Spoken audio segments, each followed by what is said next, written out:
रहीम अस्सलाम नाज़रीन, उम्मीद और दुआ करता हूँ कि आप लोग जहाँ जहाँ पर होंगे खैर वाफियत से होंगे।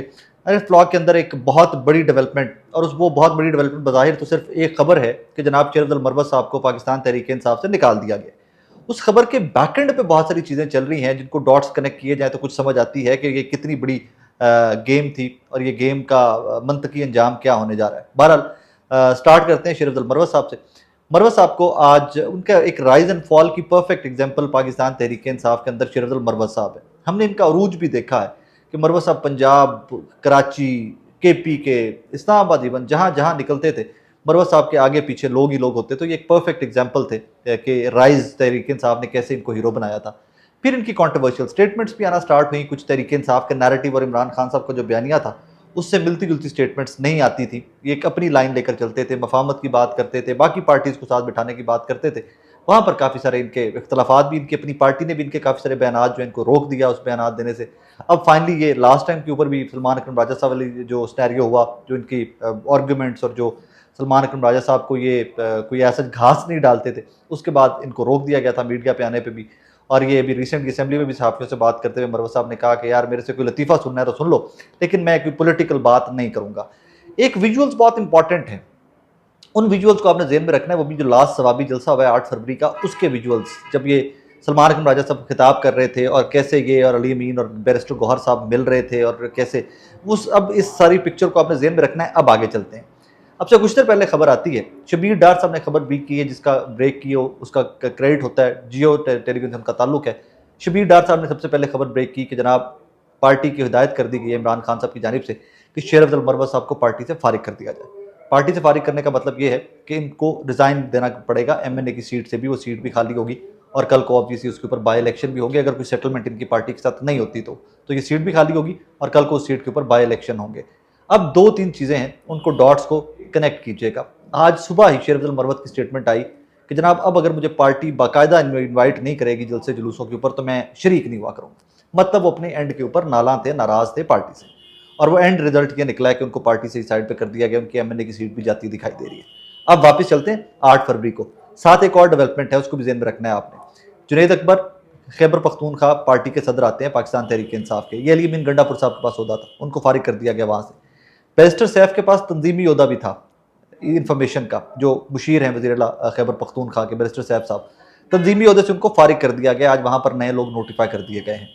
अब आ जाइए लेटेस्ट हैपनिंग के ऊपर, ये पिक्चर क्या ड्रॉ होती है इससे।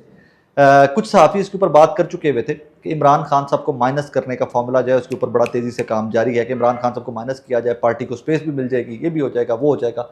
लेकिन जिसका नाम इमरान खान है ना, और जिसको वो कहते हैं ना अल्लाह ना माइनस करे, उसको इंसान या उसको कोई इस्टेब्लिशमेंट, उसको कोई हुकूमत, कोई ताकत माइनस कर नहीं सकती कहीं से। इमरान खान का मतलब पाकिस्तान तहरीक इंसाफ है और तहरीक इंसाफ का मतलब है इमरान खान साहब। अब ये जो मेरी अंडरस्टैंडिंग है वो मैं आपके सामने रख रहा हूँ। सबसे पहले जुनैद अकबर साहब को आगे लाया गया, माइनस किया गया खैबर पख्तूनख्वा के वज़ीर आला अली अमीन गंडापुर साहब को। उसके बाद इंफॉर्मेशन डिपार्टमेंट फारिग किया गया। उसके बाद अब ये शेर अब्दुल मरवत साहब को फारिग किया गया। अब वापस जिस तरह मैंने पहले अर्ज़ किया, वापस 8 फरवरी पे चले जाइए, वो विजुअल सामने रखिए। लगता ये था उन विजुअल्स को देख कर कि जब अली बिन गंडापुर साहब साथ खड़े करके शेर अब्दुल मरवत को स्पीच कर रहे हैं, मरवत साहब यूं नारे लगा रहे हैं, और वो विजुअल्स भी जब सलमान अकरम राजा साहब स्पीच कर रहे थे तो तब भी एक नया वावेला वहाँ पर मरवत मरवत के नारे भी लगे। जो हैं बैरिस्टर गौहर जो हैं वो हगियाँ किसियाँ और वो सारे ऑल हैप्पी वाला सीन था, हैप्पी गो लकी नेचर वाला वो सीन था एट दैट मोमेंट। इन तमाम चीज़ों को देखिए तो एक चीज़ में बड़ी क्लैरिटी आ जाती है कि वो तमाम फैक्टर्स कि जो शेर अब्दुल मरवत वाले कैंप या जिस कैंप में शेर अब्दुल मरवत साहब थे, वो बैरिस्टर गौहर का कैंप हो जाए या वो अली अमीन गंडापुर का कैंप हो जाए, ये तमाम लोग माइनस होने जा रहे हैं। शेर अब्दुल मरवत का माइनस होना सिग्नल है, ये इंडिया है कि इन डेज टू कम बहुत सारे लोग पाकिस्तान तहरीक इंसाफ से फारिग होने जा रहे हैं। बड़े लंबे चौड़े अरसे के बाद हमाद अजहर साहब का एक इंटरव्यू आया। बहुत सारे लोगों ने, मुझ समेत बहुत सारे लोगों ने कोशिश की हमाद अजहर साहब को इंटरव्यू करने की, टाइम नहीं मिलता था जी, अभी नहीं फिर देख लेंगे। फाइनली जब हार्ड वाटर्स में हमाद अजहर साहब आए तो उन्होंने इंटरव्यू दिया समीना पाशा साहिबा को कि जी मुझे इमरान खान साहब का हुक्म है कि मैं बाहर ना हूँ, मंजर आम पे ना हूँ। और इसी को इंडोर्स उमर यूब साहब ने, जो अपोजिशन लीडर हैं नेशनल असम्बली के अंदर पाकिस्तान तहरीक इंसाफ के सीनियर रहनुमा है, कल ही हमारे शो के मेहमान भी थे, उन्होंने भी इंडोर्स किया कि यस इमरान खान साहब ने हमाद अजहर साहब को रोका हुआ है। So what I am trying to say is, और what I am trying to tell you is कि जनाब कहानी पक गई है। वो तमाम फैक्टर्स, वो तमाम लोग जो पहले फ्रंट फुट के ऊपर थे, they are going to be minus. अब इसके साथ एक और चीज़ आपने ऐड कर लेनी है, जिस तरह अभी रिसेंटली शेख वकास अकरम साहब ने भी फरमाया ना, जो खबर पहले से साथियों ने दी हुई थी कि जनाब वो तमाम लोग जो इमरान खान के नैरेटिव का बोझ नहीं उठा रहे, जो ट्वीट्स को रीट्वीट नहीं कर रहे, वो तमाम लोग माइनस होने जा रहे हैं। ये जो टॉक शोज में बैठकर इमरान खान साहब के नैरेटिव का बोझ नहीं उठा सकते, वो तमाम लोग माइनस होने जा रहे हैं। वो लिस्ट बहुत लंबी चौड़ी है और वो लिस्ट इमरान खान साहब तक पहुंची हुई है। ये बाकायदा ड्यूटी लगाई गई थी। ये ऐसे नहीं हुआ कि रातों रात बैठे बैठे इमरान खान के जहन में आ गया। No, it did not work that way, it doesn't work that way. इसके ऊपर अच्छा खासा बैकग्राउंड है, इसके ऊपर अच्छा खासा टाइम लेकर लिस्टें बनाई गई कि कौन कौन पार्टी की कितनी ट्वीट्स को, इमरान खान के ट्विटर हैंडल से कितनी ट्वीट्स को रीट्वीट करता है, कोई कितने कोट ट्वीट करते हैं, कितने उसी नैरेटिव को लेकर टॉक शोज़ का हिस्सा बनते हैं। और मैं माजरत के साथ फिर आपके गोशगुजार कर रहा हूँ कि वो तमाम लोग जो टॉक शोज़ में भी आते थे, बहुत कम लोगों के अलावा, रऊफ़ हसन साहब हो जाएँ, उमर अयूब साहब हो जाएँ, ये कुछ गिने चुने नाम है तहरीक इंसाफ के अंदर कि जो एग्जैक्टली इमरान खान के नैरेटिव और इमरान खान साहब के बयानिए के साथ चल रहे थे। बाकी लोग तो आते नहीं थे, और जो आते थे टॉक शोज़ के अंदर आते थे, उनसे डायरेक्टली इमरान खान के नैरेटिव के ऊपर क्वेश्चन कर लेते थे एक दफ़ा, तो अगली दफ़ा वो भाग जाते हैं, उस टॉक शो के अंदर आते ही नहीं थे। दो तीन तीन एंकर पकड़े हुए थे जहाँ पे सेटलमेंट होती थी, पता होता था कि यार इसने हमसे ये सवाल नहीं करना, लिहाजा हम यहाँ पे जा रहे हैं। सो ये एक इनके चला आ रहा था तहरीक इंसाफ के लोगों के बारे में। मैं ये कॉन्फिडेंटली से कह सकता हूँ कि बहुत सीनियर लोग जो हैं, जिनको इमरान खान के नैरेटिव को लेके चलना चाहिए था और वो बिल्कुल खामोश बैठे हुए थे, उनको बार बार मैं रिक्वेस्ट करता था, मेरी कोऑर्डिनेशन टीम कहती थी कि जनाब तशरीफ लाइए। असद कैसर साहब टॉप में हैं उनमें से, टाइम देकर भी एंड में आकर स्किप कर जाते थे कि यार वो बहुत मसरूफ हो गए, बहुत फंस गए, क्योंकि पता होता था कि मैं तो खुले खुले सवाल पूछांगा। I would ask everything straight up.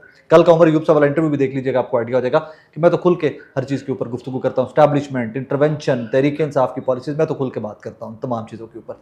लिहाजा अब कहानी क्या कहाँ पे आ गई है कि वो तमाम लोग, लिस्टें बन चुकी, जिस तरह कहते हैं ना कि रीवैम्पिंग या काट छांट माइनस प्लस वाला जो मामला है वो फुल ऑन होगा। अब सिर्फ एम्पावर करने के लिए, सिर्फ जुनैद अकबर को ताकत देने के लिए, जुनैद अकबर की वैल्यू बढ़ाने के लिए मेरे नज़दीक उनको चेयरमैन पीएसी का ओहदा भी इमरान खान साहब ने दिया या उनका नाम या उनका नाम आ गया है। आज पीएसी का चेयरमैन मुंतखब होने के बाद दूसरा बाकायदा इजलास था। पहला तो तारफी इजलास था, मैं उस पीएसी के इजलास में आज नेशनल असम्बली के अंदर मौजूद था। जुनैद अकबर साहब को जीरो नॉलेज है पीएसी का, पहले टाइम बने हैं, वो मेंबर भी नहीं रहे इससे पहले पीएसी के, पहली दफ़ा वो चेयरमैन बने हैं। जीरो नॉलेज है, पीएसी चलानी है तो उन तमाम लोगों ने चलानी है जो पुराने हैं। सैयद हुसैन साहब हो जाएं, नवीद कमर साहब हो जाएं, मुस्तफ़ा वो डॉक्टर तारिक फजल हो जाएं, यहाँ पर और कुछ लोग थे, सनाउल्लाह मस्ती खेल, वो पहले रह चुके हैं, उनको कुछ एक्सपीरियंस है। उमर अयूब साहब आज हिस्सा नहीं थे, शेख वकास अकरम साहब नहीं आए हुए थे, सेनेटर साहब हैं एक इनके, वो मोहसिन साहब, वो उनको पीएसी का आइडिया है। What I am trying to tell you is के पीएसी भी इंटरेस्ट कोई नहीं है जुनैद अकबर साहब का। उन्होंने आज पीएसी की मीटिंग के अंदर भी कहा, उन्होंने कहा यार मेरा कोई पता नहीं, मैं कल को गिरफ्तार हो जाऊँ, लिहाजा आज इसे जैली कमेटियाँ अपनी बना लो, कमेटियाँ बना के डिपार्टमेंट मिनिस्ट्रीज बांट लो और पीएसी को आगे चलाना स्टार्ट कर दो। मतलब वो मेंटली प्रिपेयर्ड हैं कि ये गिरफ्तारी हो जानी है या मैं बहुत ज़्यादा रेगुलर पीएसी में आने के काबिल नहीं हूँगा। सो ये कहानी चल रही है। अब इस सारे सिनेरियो के अंदर समझ एक आती है कि भाईजान इमरान खान साहब ने मफामत वाला जो रास्ता था, वो जो मफामती ग्रुप था, उसको माइनस कर दिया हुआ टोटली। एक एक वो करके साइडों पे होते जाए और ये आगे जाकर मजामती ग्रुप ही जाए, जुनैद अकबर हो जाए, वो उमर अयूब हो जाए, वो जो तमाम लोग फ्रंट फुट के ऊपर मजामत का बयानिया लेकर चल रहे हैं तहरीक इंसाफ के अंदर, उन्हीं लोगों ने चलना है। उसकी बड़ी झलक आपको आज नज़र आ गई। शेर अफजल मरवत के बारे में भी लोगों की मिक्स्ड आरा होती थी, मिक्स्ड फीलिंग्स होती थी। ये स्पीचेस देते हुए बड़ी सख्त स्पीच देते थे, गुफ्तगू करते हुए बहुत सख्त बात करते थे, बट फिर साथ ही साथ ये इस्टेब्लिशमेंट से रवाबित को एक पाकिस्तान तहरीक इंसाफ की कमज़ोरी या ज़रूरत भी बनाकर पेश करते थे। मैं बड़ी इज्जत करता हूँ शेर अफजल मरवत साहब की, as a person is a very good human being, लेकिन वो पॉलिटिकल डिफरेंसेस जो उनके अपनी पार्टी के थे, शायद उसकी वजह से उनको आज ये कीमत देनी अदा करनी पड़ रही है। अब इसके फर्दर छांटी क्या होगी, तो मैं आपको ये भी खबर दे रहा हूँ कि इसके बाद खैबर पख्तूनख्वा में भी छांटी होने जा रही है, तंजीमी लेवल के ऊपर कह रहा हूँ। कुछ पोर्टफोलियोज़ भी तब्दील होने जा रहे हैं, यहाँ पर पंजाब के अंदर भी तब्दीलियाँ आने जा रही हैं। पंजाब में मेयर अब्दुल सत्तार जैसे लोग आगे आएंगे जो इस्टेब्लिशमेंट के खिलाफ खड़े हुए एक हिस्ट्री रखते हैं, तारीख रखते हैं, कितनी सजाएं, कितनी मारे खाने के बावजूद अपने नज़रिए से नहीं हटे, वैसे लोग आगे आ रहे हैं। आलिया हमजा साहबा के हाथ मजबूत किए जाएंगे तंजीमी शक्ल के अंदर, और आपको परफॉर्मेंस पंजाब से भी नज़र आएगी। जिस पंजाब के ऊपर ये इल्ज़ाम है कि ये मजामत में आगे नहीं आता, निकलता नहीं है, अब आपको वही पंजाब फ्रंट फुट के ऊपर भी इन डेज टू कम नज़र आएगा। बहुत सारी इस तरह की डेवलपमेंट्स आपको अब्रप्टली यूँ होती नज़र आएंगी।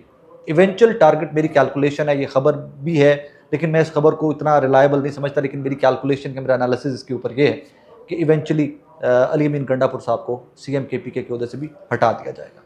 रीज़न कि वो भी मफामतों का शिकार हो चुके हैं, उनके ऊपर भी टैग लग चुके हुए हैं कि वो इमरान खान के नज़रिए के साथ 26 नवंबर, अक्टूबर, पीछे सारे जो मामलात हैं उनके ऊपर भी उनके अपने वर्कर्स ने ये टैग लगा दिया हुआ है कि वो इमरान खान के नज़रिए के ऊपर 100% नहीं चल सके। क्या होता है क्या नहीं होता, लेकिन मेरा एनालिसिस ये है कि जो ये बड़ी डेवलपमेंट्स अभी तक की हो रही हैं, ये इधर से लगता है कि जनाब वो भी बहुत जल्दी फारिग हो जाएंगे। एनीवेज़, अपना बहुत सारा ख्याल रखिएगा, दुआ में याद रखिएगा।